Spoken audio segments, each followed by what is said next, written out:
നമുക്ക് പ്രാർത്ഥിക്കാം. നല്ലവനായ കർത്താവേ, വല്ലഭനായ ദൈവമേ, ഈ നല്ല ദിവസത്തിനായി ഞങ്ങൾ നന്ദി പറയുന്നു. പെന്തിക്കോസ്ത് പെരുന്നാളിന് ശേഷമുള്ള 4ാം ഞായറാഴ്ചത്തെ ആരാധന കഴിഞ്ഞു 5ാം വാരത്തിലേക്ക് പ്രവേശിക്കുന്നതിന് മുമ്പ് തിരിഞ്ഞു നോക്കി ശേഷിച്ച കഷ്ണങ്ങൾ പെറുക്കുവാൻ ഞങ്ങൾ തന്ന എല്ലാ നല്ല അനുഭവങ്ങൾക്കും നന്ദി പറയുവാൻ ഞങ്ങളെ സഹായിക്കണമെന്ന് പ്രാർത്ഥിക്കുന്നു. ദൈവത്തെ സ്നേഹിക്കുന്നവർക്കും നിർഭാരം വിളിക്കപ്പെട്ടവർക്കും സകലതും നന്മയ്ക്കായി കൂടി വ്യാപരിക്കുന്നെന്നുള്ള വചനം ഞങ്ങളോർത്ത് ആശ്വസിക്കുന്നു. നല്ലവനായ ദൈവം നല്ലതേ ഞങ്ങൾക്ക് അനുവദിക്കൂ എന്നുള്ള കാര്യം ഓർത്ത് സംഭവിച്ച കാര്യങ്ങളുടെ നല്ല വശങ്ങളുണ്ട് ദൈവത്തെ സ്തുതിപ്പാൻ, അതെല്ലാം സുവിശേഷത്തിനായി ഉപകരിക്കുവാൻ ഇത് ഒരുക്കിയ അവസരങ്ങളായിരുന്നു ഞാൻ നന്ദിയോടെ സ്തുതിക്കുന്നു. അപ്പോസ്തലനായ പൗലോസിന് പെന്തിക്കോസ്തിന് ശേഷം അപ്പോസ്തലന്മാർക്കെല്ലാം ഉണ്ടായ സകല കഷ്ടനഷ്ട സങ്കടങ്ങളും സുവിശേഷത്തിനുതകി അനേകരെ നേടുവാനിടയാക്കിയ സംഭവത്തിനെ സൂചിക്കുന്നു. കർത്താവെ, ഞങ്ങൾക്ക് സംഭവിച്ച സകലതും ഞങ്ങളുടെ അകന്നുപോയവരെ അടുപ്പിക്കുവാനും ശത്രുക്കളായിരുന്നവരെ മിത്രങ്ങളാക്കുവാനും ഞങ്ങളുടെ അടുത്ത് വരുന്നവർക്ക് നിന്നെ സാക്ഷിക്കുവാനും വചനം കൊടുക്കുവാനും സുവിശേഷം പറവാനും ഒരുക്കിയ നല്ല അവസരങ്ങളായിരുന്നു ഞാൻ നമ്മയോടെ സൂചിക്കുന്നു. ആ അവസരങ്ങളെ ഓർത്ത് ഞങ്ങൾ അതിനെ സൂചിക്കുന്നു. അങ്ങനെ യേശു നല്ലവനാണെന്നും സാക്ഷിക്കുവാൻ കിട്ടിയതായ എല്ലാ അവസരങ്ങളെ ഓർത്ത് ഞങ്ങൾ തന്നെ സൂചിക്കുന്നു. വന്നിരിക്കുന്ന എല്ലാവരെയും അനുഗ്രഹിക്കണം. വരാൻ ആഗ്രഹിച്ചിട്ട് സാധിക്കാതെ പോയവരെ ഓർക്കുന്നു. ദൂരെയായിരിക്കുന്നവരെയും രോഗികളായിരിക്കുന്നവരെയും അപകടത്തിൽപ്പെട്ടവരെയും പല വിധത്തിൽ പലയിടങ്ങളിലായിരിക്കുന്ന എല്ലാവരെയും ഞങ്ങൾ ഓർക്കുന്നു. അവരെല്ലാവരെയും ആശ്വസിപ്പിക്കണം. യേശുവിന്റെ നാമത്തിൽ യാചിക്കുന്നത് പിതാവിനും പുത്രനും പരിശുദ്ധാത്മാവിനും സ്തുതിക്കണമായിട്ട് തന്നെ. ഫിലിപ്പ് ലേഖനം 1-ാം അധ്യായത്തിന്റെ 3 മുതൽ 12 വരെയുള്ള ഭാഗം വായിക്കുന്നു. പെന്തിക്കോസ്തിയുടെ അനുഭവത്തിന് ശേഷം അപ്പോസ്തലനായ പൗലോസ് കാരാഗൃഹത്തിൽ കിടന്നുകൊണ്ട് ഫിലിപ്പെ സഭയ്ക്ക് കൊടുത്ത സാന്ത്വന വചനങ്ങൾ നമുക്ക് ആശ്വാസത്തിന് വക നൽകട്ടെ. ഫിലിപ്പ് ലേഖനം 1-ാം അധ്യായത്തിന്റെ 3 മുതലുള്ളതായ ഭാഗങ്ങൾ. നിങ്ങളെക്കുറിച്ച് ഓർക്കുമ്പോഴെല്ലാം ഞാൻ എൻ്റെ ദൈവത്തിനെ സ്തോത്രം ചെയ്യും. പുസ്തകം വേണ്ടിയവർക്ക് മെച്ചപ്പെടുത്തിയിരിപ്പുണ്ട്, ഷെൽഫിലുണ്ട്. കേൾക്കുന്നതോടൊപ്പം ഇന്ന് കാണുന്നതോടെ നല്ലതാണ്. നിങ്ങളെക്കുറിച്ച് ഓർക്കുമ്പോഴെല്ലാം ഞാൻ എൻ്റെ ദൈവത്തിനെ സ്തോത്രം ചെയ്യും. നമുക്ക് മറ്റുള്ളവരെ ഓർക്കുമ്പോഴെല്ലാം സ്തോത്രം ചെയ്യാൻ ഒക്കുന്നുണ്ടോ? പൗലോസിനെ ജയിലിൽ കിടന്നുകൊണ്ട് ഫിലിപ്പെ സഭയിലെ എല്ലാവരെയും ഓർത്തുകൊണ്ട് ദൈവത്തെ സ്തുതിക്കാൻ സാധിച്ചു. നമുക്കും എല്ലാത്തിനും സ്തോത്രം പറയണം എന്ന് പറഞ്ഞത് അന്വർത്ഥമാക്കുവാൻ നമ്മുടെ കഴിഞ്ഞകാല ജീവിതത്തിലെ സംഭവങ്ങളും നമ്മൾ ഓർക്കാൻ കടപ്പെട്ട സകലരെയും ഓർക്കുന്നതിന് നമുക്ക് സാധിച്ചോ എന്ന് പരിശോധിക്കുന്നു. എൻ്റെ എല്ലാ പ്രാർത്ഥനകളിലും നിങ്ങൾക്ക് എല്ലാവർക്കും വേണ്ടി ഞാൻ സന്തോഷത്തോടെ പ്രാർത്ഥിക്കുന്നു. അങ്ങനെ സന്തോഷത്തോടെ എല്ലാവർക്കും വേണ്ടിയും പ്രാർത്ഥിക്കുവാൻ ദൈവം ഒരുക്കുന്ന അവസരങ്ങൾക്ക് നമുക്ക് നന്ദി പറയാം. ആദ്യ ദിവസം മുതൽ ഇന്നുവരെയും സുവിശേഷത്തിൽ നിങ്ങൾക്കുള്ള കൂട്ടായ്മ കൊണ്ടാണിത്. നിങ്ങൾ സൽപ്രവൃത്തി ആരംഭിച്ചവൻ യേശുക്രിസ്തുവിന്റെ ദിവസം വരെ അത് തുടർന്ന് പൂർണ്ണമാക്കും എന്നെനിക്ക് ഉറപ്പുണ്ട്. മാമ്മദീസായിൽ നമ്മൾ ആരംഭിച്ച ദൈവത്തിന്റെ വേലകൾ യേശുവിന്റെ 2ാമത്തെ വരവ് കല്യാണം വരെയും തുടരുകയാണ്. കർത്താവിന്റെ കല്യാണത്തിനായി നമ്മളെ വിവാഹ നിശ്ചയം ചെയ്ത് കർത്താവിനെ പോലെയാക്കുവാൻ, വിശുദ്ധിയെ തികയ്ക്കുവാൻ, നമ്മുടെ പ്രാണനെ മുഴുവൻ തന്റെ ഉള്ളിലാക്കുവാൻ വേല തുടർന്നുകൊണ്ടേയിരിക്കുന്നു. ആ ലാഭോടെ നമുക്കുണ്ടാകുന്ന എല്ലാ അനുഭവങ്ങളും സന്തോഷത്തോടെ പൗലോസിയായിക്ക് അത് പ്രയോജനപ്പെടുത്താൻ സാധിച്ചു. നമുക്ക് സാധിച്ചിട്ടുണ്ടോ? ആദ്യ ദിവസം മുതൽ ഇന്നുവരെയും സുവിശേഷത്തിൽ നിങ്ങൾക്കുള്ള കൂട്ടായ്മ കൊണ്ടാണെന്ന് പറഞ്ഞിട്ട് നിങ്ങളിൽ സൽപ്രവൃത്തി ആരംഭിച്ചവൻ യേശുക്രിസ്തുവിന്റെ ദിവസം വരെ അത് തുടർന്ന് പൂർണ്ണമാക്കും എന്ന് ഉറച്ചിരിക്കുന്നു. യേശുക്രിസ്തുവിന്റെ ദിവസം എന്ന് പറയുന്ന കല്യാണത്തിന്റെ ദിവസമാണ്. ഇപ്പോൾ പിതാവിന്റെ സന്നിധിയിൽ നമുക്ക് വേണ്ടി ശത്രുവിനെ പാതകൾ നോക്കാൻ യുദ്ധം ചെയ്തുകൊണ്ടിരിക്കുന്നു. നമ്മുടെ പ്രാണനെ മുഴുവൻ തന്നെ ഉള്ളിലാക്കാൻ, കൊഴഞ്ഞു ചേറ്റിൽ നിന്ന് കയറ്റുവാൻ ജാഗരിച്ച് വീണ്ടെടുപ്പിന്റെ വേല തുറന്നുകൊണ്ടായിരിക്കുന്നു. 7-ാം വാക്യത്തിൽ കൃപയിൽ എനിക്ക് കൂട്ടാളികളായ നിങ്ങളെയൊക്കെയും എൻ്റെ ബന്ധനങ്ങളിലും സുവിശേഷത്തിന്റെ പ്രതിവാദത്തിലും സ്ഥിരീകരണത്തിലും ഞാൻ എൻ്റെ ഹൃദയത്തിൽ വഹിച്ചും കൊണ്ട് നിങ്ങളെല്ലാവരെയും കുറിച്ച് ഇങ്ങനെ വിചാരിക്കുന്നത് എനിക്ക് ന്യായമാണല്ലോ. ക്രിസ്തുയേശുവിന്റെ ആർദ്രതയോടെ ഞാൻ നിങ്ങളെ എല്ലാവരെയും കാണുവാൻ അത്യധികം ആശിക്കുന്നു എന്നതിന് ദൈവം തന്നെയാണ് എനിക്ക് സാക്ഷി. നിങ്ങളുടെ സ്നേഹം മേൽക്കുമേൽ പരിജ്ഞാനത്തിലും സർവ്വവേഗത്തിൽ വർദ്ധിച്ചു വരുവാൻ ഞാൻ പ്രാർത്ഥിക്കുന്നു. അങ്ങനെ ഉത്തമമായത് വിവേചിച്ചറിയുവാനും ക്രിസ്തുവിൻ്റെ ദിവസത്തോളം ആത്മാർത്ഥതയോടും നിർമ്മലതയോടും കൂടി ഇരിക്കുവാനും ഇതിനു വേണ്ടിയും ഇരിക്കുന്നതിനും ദൈവത്തിൻ്റെ മഹത്വത്തിനും പൂഴ്ചയ്ക്കായി യേശു ക്രിസ്തുവിനാൽ നീതിയുടെ ഫലം നിറഞ്ഞവരായി തീരേണ്ടതിനും തന്നെ. 12-ാം വാക്യം. സഹോദരന്മാരെ, എനിക്ക് സംഭവിച്ചത് സുവിശേഷത്തിൻ്റെ അഭിവൃദ്ധി കാരണമായി തീർന്നുവെന്ന് നിങ്ങൾ അറിയണമെന്ന് ഞാൻ ആഗ്രഹിക്കുന്നു. എൻ്റെ ബന്ധനങ്ങൾ ക്രിസ്തു നിമിത്തമാകുന്നുവെന്ന് സർവ്വ അകമ്പടിപ്പെട്ടാളും മറ്റെല്ലാവരും വ്യക്തമായി അറിഞ്ഞിരിക്കുന്നു. സഹോദരന്മാർ മിക്കവരും എൻ്റെ ബന്ധനങ്ങളാൽ കർത്താവ് ധൈര്യം പ്രാപിച്ച് ദൈവത്തിൻ്റെ വചനം ഭയം കൂടാതെ പ്രസ്താവിക്കുവാൻ കൂടുതലായി തുനിയുകയും ചെയ്തിരിക്കുന്നു. ഇപ്പോൾ ജയിലിൽ കിടന്നുകൊണ്ട് കൈകാലുകൾ ബന്ധിക്കപ്പെട്ട് കിടക്കുന്ന പൗലോസ് തൻ്റെ അനുഭവ സാക്ഷ്യം നമ്മളെ അറിയിക്കുകയാണ്. താൻ കുറ്റം ചെയ്തിട്ടല്ല ഈ ജയിലിൽ കിടക്കുന്നുള്ള കാര്യം കാവൽപ്പട്ടാളത്തിനും കൂടെയുള്ളവർക്കും എല്ലാവർക്കും മനസ്സിലായി എന്നാണ് ഇവിടെ പറഞ്ഞിരിക്കുന്നത്. അങ്ങനെ നമ്മൾ ക്രിസ്തീയ ജീവിതത്തിനിടയിൽ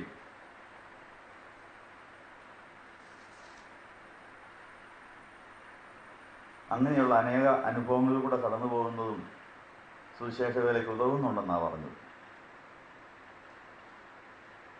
പൗലോസ്ലീഹായ്ക്ക് സംഭവിച്ചത് മുഴുവൻ സുവിശേഷത്തിനായി പ്രയോജനപ്പെടുത്തിയെന്നാണ് പറയുന്നത്.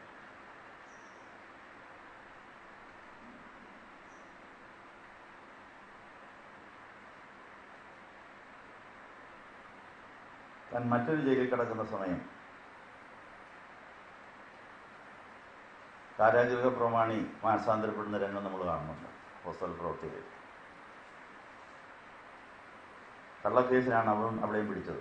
താൻ റോമാപൗരനാണെന്ന് ആരും അറിയാതെ താൻ മറ്റുള്ളവർക്ക് സുവിശേഷത്തിലൂടെ സഹായം മാത്രമേ ചെയ്തിട്ടുള്ളൂ എന്നുള്ളത് അറിയാതെ മിഥ്യാബോധത്തിൽ തെറ്റിദ്ധാരണയിൽ പിടിച്ചടിച്ച് തടവിലാക്കിയപ്പോൾ തൻ്റെ കൂട്ടുകാരനോടൊപ്പം താൻ ദൈവത്തെ പാടി സ്തുതിക്കുകയാണ് ചെയ്തത്.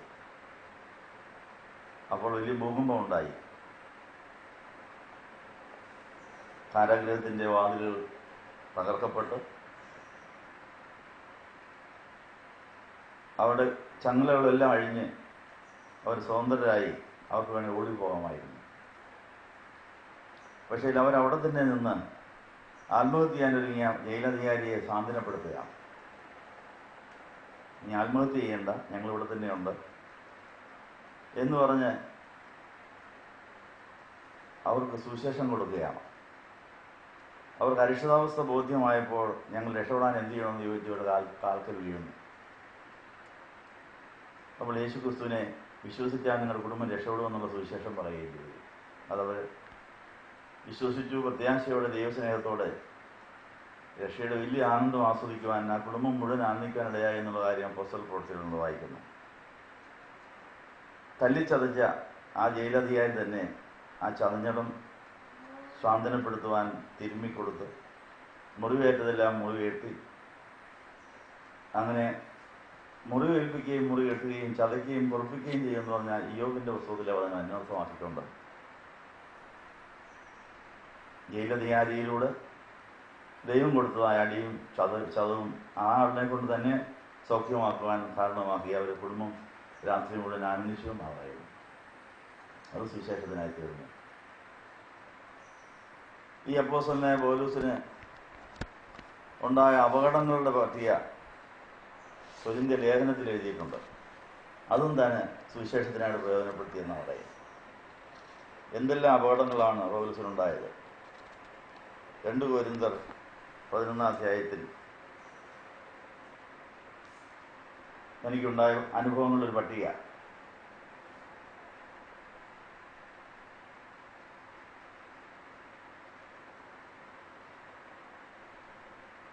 മുതലുള്ള ഭാഗത്ത് 2 കൊരിന്ത്യർ 11-23 മുതൽ താഴോട്ട് പൗലോസ് തൻ്റെ ദൈവമക്കളെ അറിയിക്കുന്ന ഏതെല്ലാം കാര്യങ്ങൾ സുവിശേഷത്തിനായിട്ട് പ്രയോജനപ്പെടുത്തി. കഷ്ടങ്ങളൊരു വലിയ പട്ടികയാണ്. ഞാൻ ഏറ്റവും അധികം അധ്വാനിച്ചു, ധാരാളം പ്രാവശ്യം തടവിലായി, അപ്പോൾ ഒരു പ്രാവശ്യമല്ല, പല പ്രാവശ്യം തടവിലായെന്നാണ് പറയുന്നത്. അനവധി അടി കൊണ്ടു. പലപ്പോഴും പ്രാണഭയത്തിലായി. യഹൂദന്മാരാൽ ഞാൻ 5 പ്രാവശ്യം 1 കുറയെ 40 അടി കൊണ്ടു. ഈ അടി കൊള്ളുന്നതിനിടെ എല്ലാം വചനം പറയുക, അടിക്കുന്നവർ വചനം കേൾക്കുക. 3 പ്രാവശ്യം വടികൊണ്ട് അടിയേറ്റ് ഒരിക്കൽ കല്ലേറ് കൊണ്ടു. 3 പ്രാവശ്യം കപ്പൽ അപകടത്തിൽപ്പെട്ടു. ഒരു രാവും ഒരു പകലും സമുദ്രത്തിൽ കഴിഞ്ഞു. ഞാൻ പലപ്പോഴും യാത്ര ചെയ്തു. നദികളിലെ ആപത്ത്, കൊള്ളക്കാരിൽ നിന്നുള്ള ആപത്ത്, സ്വജനങ്ങളിൽ നിന്നുള്ള ആപത്ത്, ജാതികളിൽ നിന്നുള്ള ആപത്ത്, പട്ടണത്തിലെ ആപത്ത്, മരുഭൂമിയിലെ ആപത്ത്, കടലിലെ ആപത്ത്, കള്ളസഹോദരന്മാരിൽ നിന്നുള്ള ആപത്ത് എന്നിവയും, അധ്വാനം, ക്ഷീണം, മിക്കവാറുമുള്ള ഉറക്കളപ്പ്, വിശപ്പും ദാഹവും, പലവട്ടം പട്ടിണി, ശീതം, നഗ്നത എന്നിവയും ഞാൻ അനുഭവിച്ചു. ഇവയ്ക്കെല്ലാം പുറമെ സർവ്വസഭകളെയും കുറിച്ചുള്ള ഉത്കണ്ഠയും ദിനം പ്രതി എനിക്കുണ്ടായിരുന്നു. ആര് ബലഹീനനായപ്പോഴാണ് ഞാൻ ബലഹീനനാകാതിരുന്നത്? ആര് ഡറിയപ്പോഴാണ് ഞാൻ എരിയാതിരുന്നത്? എനിക്ക് പ്രശംസിക്കണമെങ്കിൽ എൻ്റെ ബലഹീനതയെക്കുറിച്ച് ഞാൻ പ്രശംസിക്കുന്നു. നമ്മുടെ കർത്താവായ യേശുക്രിസ്തുവിൻ്റെ ദൈവവും പിതാവുമായവൻ, എന്നേക്കും വാഴ്ത്തപ്പെട്ടവൻ, ഞാൻ പറയുന്നത് വ്യാജമല്ലെന്ന് അറിയുന്നു.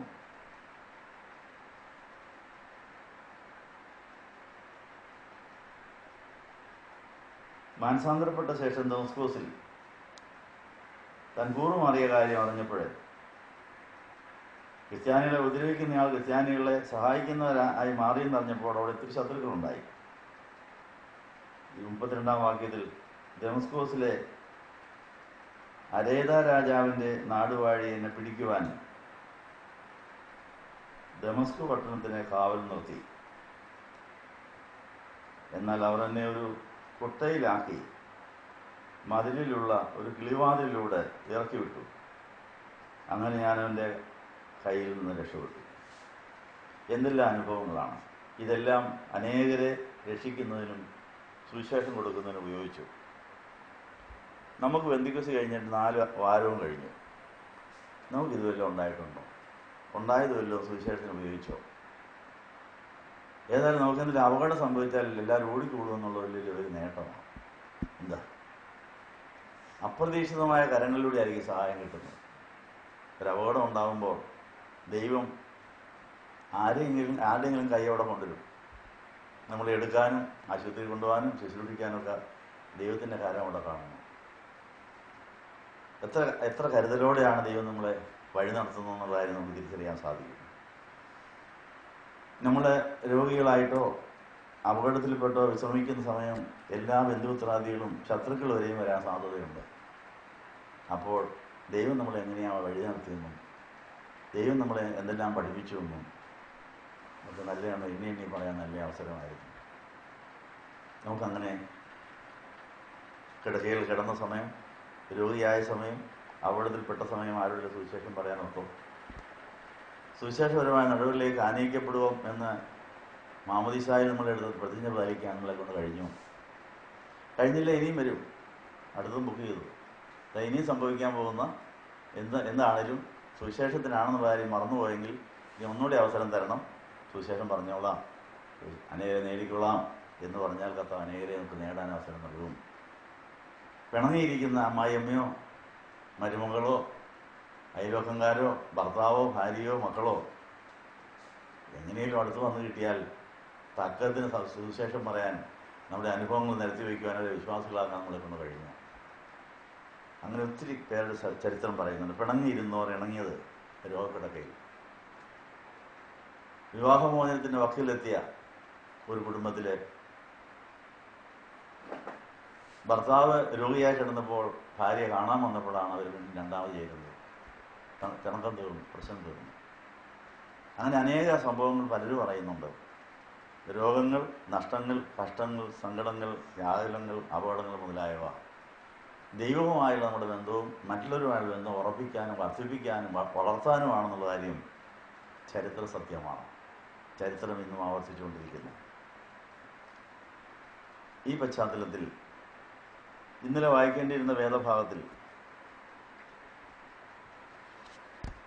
1 കൊരിന്ത്യർ 16 അധ്യായത്തിൻ്റെ അവസാനത്തെ ചില വാക്യങ്ങൾ വായിക്കുവാൻ വേദവായനക്കുറിപ്പിലുണ്ടായിരുന്നു. അതും കൂടെ വായിച്ചുകൊണ്ട് നമ്മുടെ ഈ ധ്യാനം ഇവിടെ സമാഹരിക്കുകയാണ്. 1 കൊരിന്ത്യർ 16 അധ്യായത്തിൽ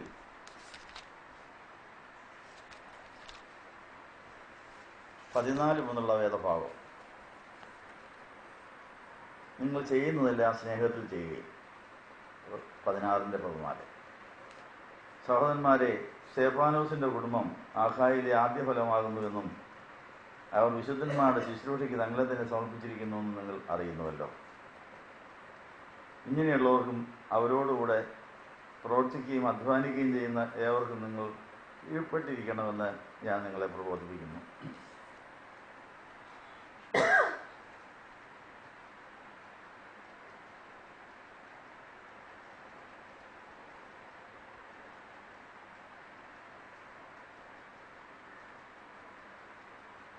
സ്തെഫാനോസും പൊർത്തിനാത്തോസും അഹായിക്കോസും വന്നത് എനിക്ക് സന്തോഷമായി. നിങ്ങളുടെ ഭാഗത്ത് കുറവായി എന്നത് അവർ നികത്തിയിരിക്കുന്നു. അവർ എൻ്റെ മനസ്സിനും നിങ്ങളുടെ മനസ്സിനും ഉന്മേഷം പകർന്നുവല്ലോ. ഇങ്ങനെയുള്ളവരെ അംഗീകരിക്കുന്നു. അങ്ങനെ നമ്മുടെ സന്ദർശനങ്ങൾ, കൂട്ടായ്മകൾ, പ്രാർത്ഥനകൾ, ആരാധനകൾ, ധ്യാനം മുതലായവ എല്ലാവർക്കും ഉന്മേഷം പകരാനും അംഗീകാരബോധം കൊടുക്കുവാനും വചനം പഠിക്കുവാനും കൂട്ടായ്മയ്ക്കും ഉതകുന്നു എന്നതായി ഇവിടെ ഓർപ്പിച്ചിരിക്കുന്നു. 19-ാം വാക്യത്തിൽ ആസിയയിലെ സഭകൾ നിങ്ങളെ വന്ദനം ചെയ്യുന്നു. അക്വിലാവും പ്രിസ്കയും അവരുടെ ഭവനത്തിലെ സഭയും കൂടെ കർത്താവിൽ നിങ്ങളെ വന്ദനം ചെയ്യുന്നു. ഇപ്പോൾ വീടുകളിൽ സഭയുണ്ടായിരുന്നു എന്നുള്ള ഒരു സൂചന എവിടെയാണ്. അക്വിലാവും പ്രിസ്കയും അവിടെ വീടിനെ തന്നെ ഒരു സഭയുടെ യൂണിറ്റാക്കി മാറ്റി അവിടെ ആരാധന സ്ഥലവും കൂട്ടായ്മ കൂടാനുള്ള സ്ഥലമൊക്കെ ഉണ്ടായിരുന്നു എന്നാണ്. പള്ളികൾ പണിയപ്പെടുന്നതിന് മുമ്പ് 1-ാം നൂറ്റാണ്ടിൽ വിശ്വാസികളുടെ ഭവനങ്ങൾ തന്നെ ധ്യാനമന്ദിരമായും പള്ളികളായും മാറിക്കൊണ്ടിരുന്നു. അക്വിലാവും പ്രിസ്കയും അവരുടെ ഭവനത്തിലൊരു സഭയുണ്ടായിരുന്നു. അനേകരോട് ഒന്നിച്ചു കൂടുമായിരുന്നു. അവരുടെ കർത്താവിൽ വളരുന്നുണ്ടായിരുന്നു. നമ്മുടെ വീട് സഭയുടെ യൂണിറ്റായോ? നമ്മുടെ സഭയിലെ പ്രാർത്ഥന മുറി ധ്യാനമന്ദിരമായോ? അത് വീട്ടിലുള്ളവർക്കും അയലോക്കംകാർക്കും പ്രാർത്ഥിക്കാനുള്ള സ്ഥലമായി കർത്താവിനെ കാണാൻ ഇടം വരുത്തി തന്നോ എന്നും ഇവർ നമ്മളോട് ചോദിക്കുകയാണ്. 20-ാം വാക്യത്തിൽ സകല സഹോദരന്മാർ നിങ്ങളെ വന്ദനം ചെയ്യുന്നു. വിശുദ്ധ ചുംബനത്താൽ എന്നും വന്ദനം ചെയ്യുകയും. പൗലോസായ ഞാൻ എൻ്റെ സ്വന്തം കൈയാൽ ഈ വന്ദനം എഴുതുന്നു. കർത്താവിനെ സ്നേഹിക്കാത്തവൻ ഏവനും ശപിക്കപ്പെട്ടവൻ. നമ്മുടെ കർത്താവ് വരുന്നു. കർത്താവായ യേശു ക്രിസ്തുവിൻ്റെ കൃപ നിങ്ങളോട് ഇരിക്കുമാറാകട്ടെ. നിങ്ങൾക്ക് എല്ലാവർക്കും യേശു ക്രിസ്തുവിൻ്റെ സ്നേഹം ആമേൻ എന്ന് പറഞ്ഞാണ് ലേഖനം അവസാനിക്കുന്നത്. അപ്പോൾ നമ്മുടെ ജീവിതത്തിൽ സ്നേഹക്കുറവുകൊണ്ടാണ് ശാപം വരുന്നു എന്നുള്ള സൂചന ഇവിടെയുണ്ട്. കർത്താവിനെ സ്നേഹിക്കാത്ത ഏവരും ശപിക്കപ്പെട്ടവരാണ് എഴുതിയിരിക്കുന്നത്. അപ്പോൾ ആരെങ്കിലും നമുക്ക് ക്ഷുദ്രം ചെയ്യുകയോ നമ്മളെ ബന്ധിക്കുകയോ നമ്മളെ ഉപദ്രവിക്കുകയോ ചെയ്യുമ്പോൾ 100% ദൈവസ്നേഹമില്ലെങ്കിൽ ദൈവസ്നേഹക്കുറവുള്ള വഴുതിലൂടെ ശാപം കയറി വരുമെന്നാണ്. അതുകൊണ്ട് പൂർണ്ണ ആത്മാവോടും പൂർണ്ണ മനസ്സോടും പൂർണ്ണ ഹൃദയത്തോടും പൂർണ്ണ ശക്തിയോടും കൂടെ ആത്മാവിൽ ജ്വലിച്ച് കർത്താവിനെ സ്നേഹിക്കുകയാണെങ്കിൽ ഒരു ബാധയും കൂടാരത്തിനടക്കുകയില്ല, ഒരു ശാപവും പറ്റുകയില്ല, ബന്ധനങ്ങൾ അഴിഞ്ഞു പോകുമെന്നുള്ള കാര്യവും സത്യമാണ്. ഇന്നലെ വായിക്കേണ്ടിയിരുന്ന മറ്റൊരു വേദഭാവമാണ് ആവർത്തന പുസ്തകം 33-ന്റെ 26 മുതൽ 22 മുതലുള്ള ഭാഗം. അതോട് ചേർന്ന് വായിക്കുകയാണ്. ഈ ലോക ജീവിതത്തിൽ പുരാതനായ ദൈവം തന്നെ സങ്കേതമാണ് കീഴെ ശാശ്വത ഭുജങ്ങളുണ്ട് ശത്രുവിനെ സംഹരിക്കാമെന്ന് കൽപ്പിച്ചിരിക്കുന്നു എന്ന ആ വേദഭാവം നമ്മുടെ ജീവിതത്തിൽ അന്വർത്ഥമായിട്ടുണ്ട്. സ്വർഗത്തിലെ ഇൻഷുറൻസ് കമ്പനിയിൽ നമ്മൾ ഇൻഷുർ ചെയ്യപ്പെട്ടവരാണെങ്കിൽ കർത്താവിന് മഹത്വവും ശക്തിയും ആരാധനയിൽ കൂടെ കൊടുത്തുകൊണ്ടിരിക്കുകയാണെങ്കിൽ നഷ്ടപരിഹാരം കിട്ടുമെന്നാണ് പറഞ്ഞിരിക്കുന്നത്. സ്വർഗത്തിലെ ഇൻഷുറൻസ് കമ്പനിയുടെ അഡ്വർടൈസ്മെൻ്റാണിത്. ആവർത്തനം 33-ന്റെ 26. യേശുവിനെ ദൈവത്തെ പോലെ ഒരുവനുമില്ല. നിന്റെ സഹായത്തിനായിട്ട് അവൻ ആകാശത്തിലൂടെ നിന്റെ മഹിമയിൽ മേഘാവിനായിട്ട് വരുന്നു. പുരാതനായ ദൈവം നിന്റെ സങ്കേതമാണ്. കീഴെ ശാശ്വത ഭുജങ്ങളുണ്ട്. ശത്രുവിനെ മുമ്പിൽ നിന്ന് നീക്കിക്കളയാൻ സമ്മതിക്കുക എന്ന് കൽപ്പിച്ചിരിക്കുന്നു. അങ്ങനെ നമ്മൾ സ്വർഗത്തിലെ ഇൻഷുറൻസ് കമ്പനിയിൽ ഇൻഷുർ ചെയ്യപ്പെട്ടിട്ട് നമ്മളുടെ അനുഗ്രഹങ്ങൾ നഷ്ടപ്പെട്ടു പോകാതെ ഇരിപ്പാൻ കർത്താവിൻ്റെ കരങ്ങളിൽ നമ്മളെ സമർപ്പിച്ച് നമുക്ക് വന്നിരിക്കുന്ന നഷ്ടങ്ങൾക്കില്ല നഷ്ടപരിഹാരം ദൈവം നമുക്ക് തരുമെന്നുള്ള ആ ബോധത്തിൽ ദൈവത്തിന് മഹത്വം കൊടുക്കാം. കുടിശ്ശിക തീർത്ത് ദൈവത്തെ സ്തുതിക്കാം. വിശുദ്ധ കുർബാനയിലുള്ള സംബന്ധം, കൂട്ടായ്മയിലുള്ള സംബന്ധം പ്രീമിയം അടയ്ക്കുന്ന അനുഭവമാണ്.